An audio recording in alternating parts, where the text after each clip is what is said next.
Ocurriendo en esa plaza de San Pedro en la que siguen congregándose los fieles, porque ya saben ustedes que la iglesia está en sede vacante tras la muerte del Papa Francisco ayer en Roma. Están nuestros compañeros de COPE por allí, hemos estado con Israel Remoñán, con nuestra compañera Ángeles Conde y también nuestra compañera Pilar Cisneros está por esas calles de Roma con más peregrinos pulsando el ambiente que se vive en esas calles. Hasta allí nos vamos, Pilar Cisneros. Es incesante el paso de los peregrinos por una de las puertas de acceso a la columnata de Bernini. Detrás de mí está la plaza de San Pedro del Vaticano y esta es la entrada por la vía di Porta Angelica. La cola es inmensa de gente que quiere entrar, pasar los tornos de seguridad para poder acceder a la basílica. Si eso es hoy, imagínate lo que puede pasar a partir de mañana, cuando el cuerpo del Papa Francisco ya esté en la basílica y todos los fieles, todos los peregrinos que lo deseen puedan acudir a rezar ante el cuerpo del Papa Francisco. Ha salido un día absolutamente luminoso en Roma, en realidad caluroso, por eso la fuente que está justo en esta entrada a la plaza del Vaticano de Roma es una de las zonas más concurridas ya a esta hora de la mañana, con un montón de gente que, como podéis comprobar, no hace más que rellenar botellas o beber directamente de los chorros del agua que salen de la fuente, porque de verdad que es como si el Papa Francisco, en una de sus últimas voluntades, hubiera decidido también que la primavera, que el buen tiempo llegara al Vaticano. El cercano al pueblo y lo maravilloso que era. Pues muy cercano, de hecho, pues hasta el último día ha estado ahí. El que más me ha gustado a mí de todos que ha habido, sí. Muy buena persona, la verdad que sí. Su sistema de transmitir y más cercano en todo. Hombre valiente, con templanza, siempre siguiendo sus principios, muy justo. Y bueno, a ver si tenemos la suerte de tener otro papa como el que hemos tenido este último. Bueno, pues este martes hemos conocido ya las próximas fechas que se van a producir en Roma, que nos mantiene muy atentos. Mañana a las 9 los restos del Papa Francisco, su féretro será trasladado de la capilla de Santa Marta hasta la Basílica de San Pedro. El funeral se va a celebrar el sábado a las 10 de la mañana, que por cierto acaban de confirmar desde la Casa Real Española que los reyes don Felipe y doña Leticia van a acudir a ese funeral el sábado. Pero tenemos más noticias, más últimas horas que nos llegan de los actos que sí que se han tenido que suspender, como los que había previstos algunos para este fin de semana. Volvemos en directo hasta la plaza de San Pedro. Ángeles Conde, ¿qué novedades tenemos? Sí, hola Raquel, recordemos que se había suspendido la canonización del beato Carlo Acutis, a quien beatificó el Papa Francisco precisamente en el año 2010. El Vaticano también ha informado que van a quedar suspendidas todas las beatificaciones que en distintos lugares del mundo se habían programado para estos días.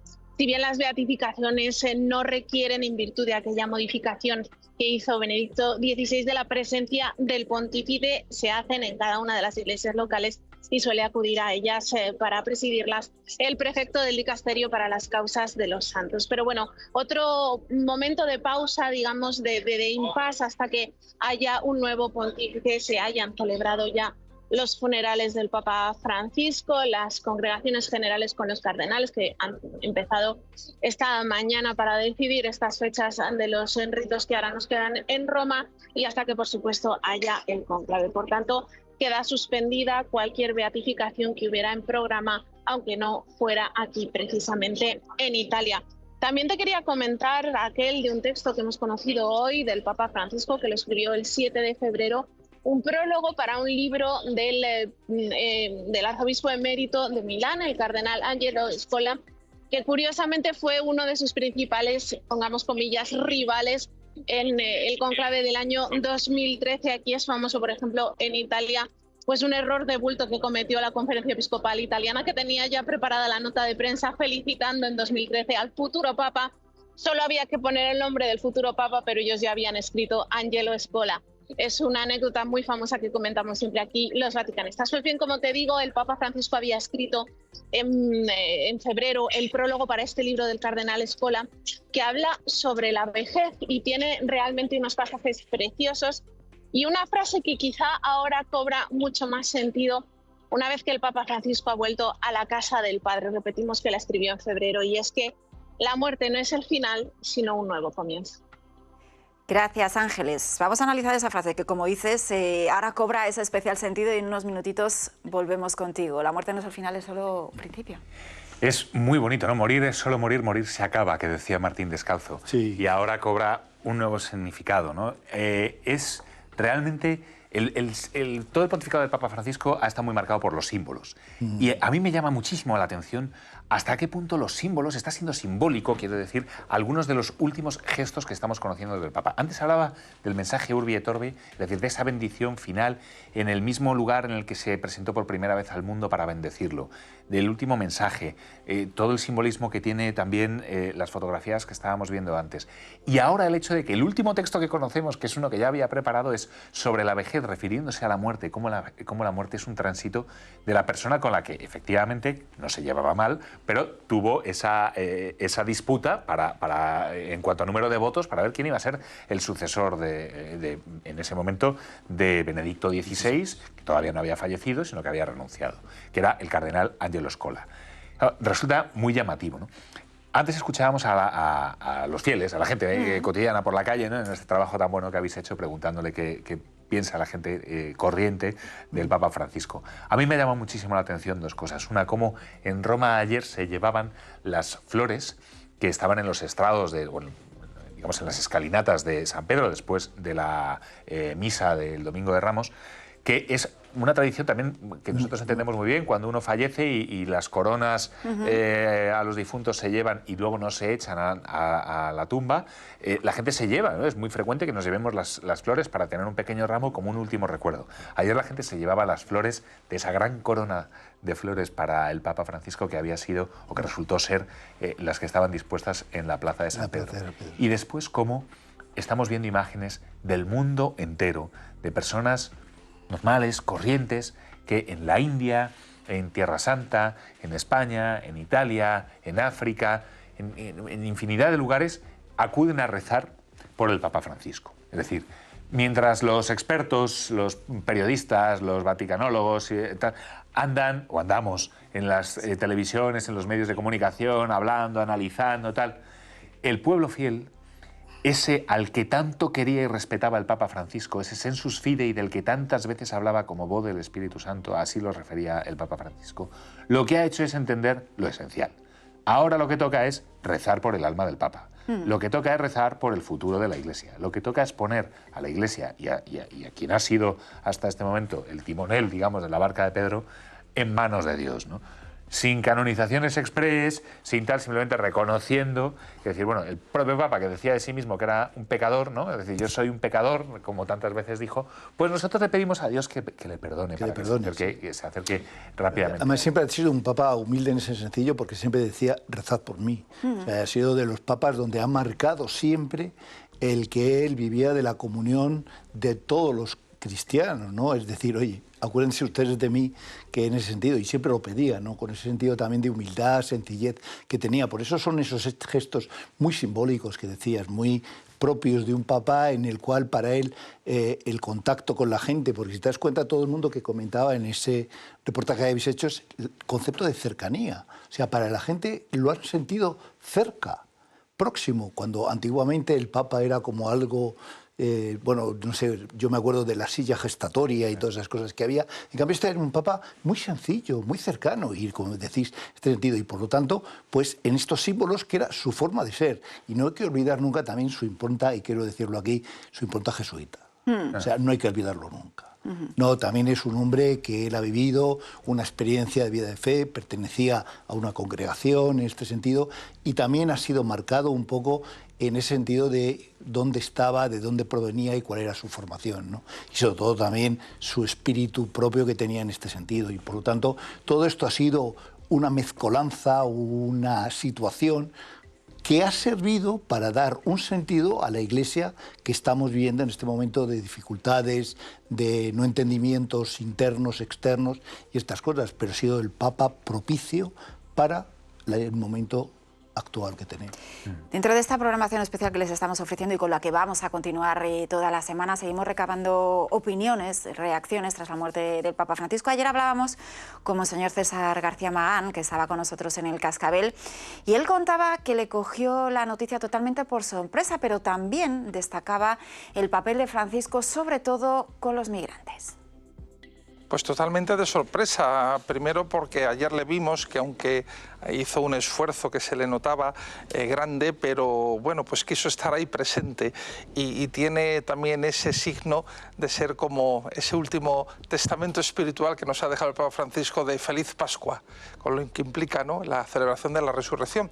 Y máxime porque cuando durante su larga hospitalización, como dijeron los médicos, hubo 2 momentos críticos que ciertamente su vida corrió pues un serio peligro y había superado esos 2 momentos, parecía pues que estaba en un proceso de convalecencia, pero digamos progresivo, ascendente. Habíamos visto que ya salía sin la asistencia del oxígeno, etcétera. Y entonces, bueno, y luego también pues el detalle, según se nos ha informado, que él esta mañana pues se levantó, que estaba trabajando.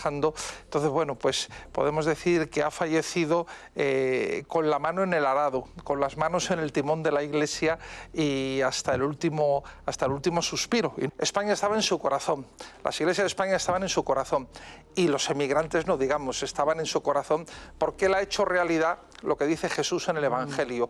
¿Quiénes son los preferidos del reino?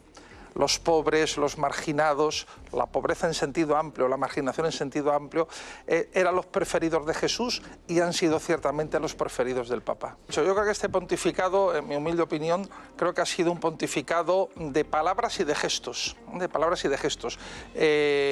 en una perspectiva muy profética, en el sentido positivo del término, y tanto sus mensajes como sus acciones, pero es así, ¿no? Los profetas en el Antiguo Testamento pues tanto manifestaban el mensaje de Dios con su palabra como con sus gestos, y Dios ha actuado así en la historia de la salvación. Dice la Constitución de Verbum del Concilio Vaticano II que la revelación se ha producido mediante gestos y palabras, y el Papa ha actuado así. Su enseñanza no ha sido solamente de palabras, sino de gestos. Esa es la enseñanza, es lo que nos recordaba ayer García Magán. Totalmente, además acierta, bueno, como de costumbre, Monseñor García Magán, al referir cómo ese centro del corazón de Francisco estaba habitado por los descartados, por los pobres, que no son solamente pobres económicos, sino que el Papa Francisco incluía también todas las pobrezas espirituales, las pobrezas afectivas, las pobrezas humanas, en un sentido amplio de la palabra, ¿no? Y cómo fue verdaderamente profético, porque el profeta no es el que adivina el futuro, que a veces no, el profeta es el que habla en nombre de Dios. El Papa Francisco, todos sus errores, con todos sus aciertos, no ha hecho otra cosa a lo largo de todo su pontificado que tratar de hablar en nombre de Dios. Ha sido un hombre que ha tratado de buscar permanentemente la sintonía del Espíritu Santo, que ha tratado de llevar a los demás hasta el Señor. Lo ha hecho como mejor ha sabido hacerlo, con la ayuda de sus colaboradores, en ocasiones con la incomprensión también de su entorno, ya digo, con aciertos y con errores, porque no dejaba de ser humano. Pero ha sido un hombre que se ha dejado la piel por el Evangelio y por el anuncio de Jesucristo. Bueno, nos queda ya poquito tiempo para dar paso a nuestros compañeros que desde Roma les van a ofrecer hoy nuestro espacio informativo a partir de las 2:30, pero antes volvemos de nuevo a esa plaza de San Pedro, Ángeles Conde, para repasar todas las últimas horas y todas esas próximas citas que comienzan mañana a primera hora. Ángeles.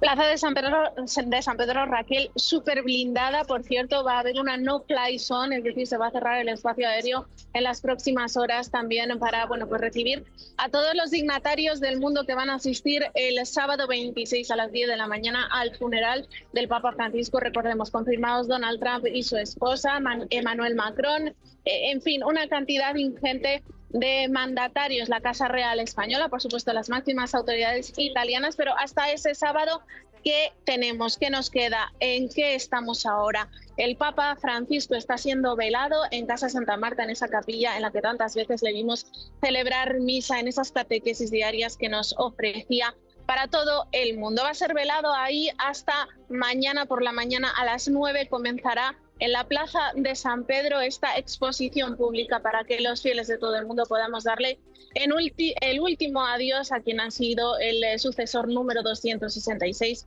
de Pedro, nuestro Papa, durante 12 años. En virtud, bueno, pues de la afluencia de fieles que se esperan aquí, por lo menos 500.000 y tirando por lo bajo, pues estará abierta esta capilla ardiente, llamémosla así, hasta el día del funeral del Papa Francisco, el 26 a las 10 de la mañana, oficiado por el cardenal Giovanni Battista Re. De ahí, desde la plaza de San Pedro, el cuerpo del Papa Francisco irá a la Basílica de Santa María la Mayor, esa última morada, ese último viaje terrenal que indicaba en su testamento que quiere hacer para descansar junto a la madre, de la que siempre decía en este testamento que conocimos ayer, ha sentido su maternal protección y cuidado. Ángeles Conde, muchísimas gracias por tu trabajo, como siempre, por todos esos datos de última hora. Seguimos muy pendientes, conectaremos después contigo. Rafael Murillo, muchas gracias. José Antonio Méndez, gracias. Un placer. Señores, nosotros ponemos el broche a esta tertulia, pero abrimos la puerta a todo lo que les ofrecen nuestros compañeros desde Roma con esta programación especial que les estamos ofreciendo con motivo del fallecimiento del Papa Francisco. Nosotros volveremos mañana por la mañana, claro que sí. Gracias por estar ahí, disfruten del día.